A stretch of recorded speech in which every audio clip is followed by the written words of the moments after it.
Dis prachtig, spookachtig, ek hoor dit weer. Ek is mal daaroor om deur voels en al vriende gespot te word.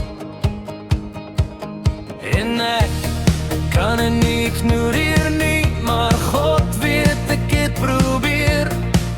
Ek sal die TV aanskakel en al die blindings toemaak. En dit tref my soos 'n verskriklike reis.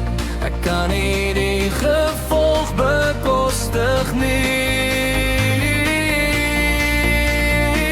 Ek lê wakker binne die graf wat ek begrawe het, maar jy het aan jouself gedoen.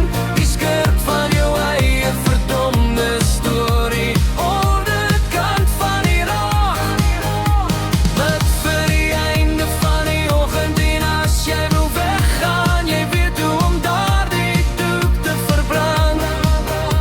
Maar jy wil nie sien nie, ja, jy wil nie sien nie, hoe dit daarna gaan lyk.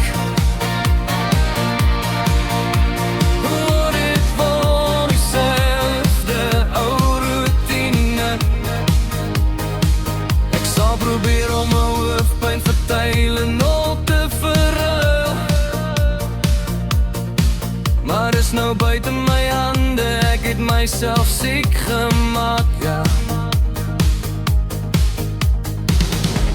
Ek wens ek kon dit opgee, maar het tref my soos 'n verskriklike reis. Ek kan nie die gevolg bekom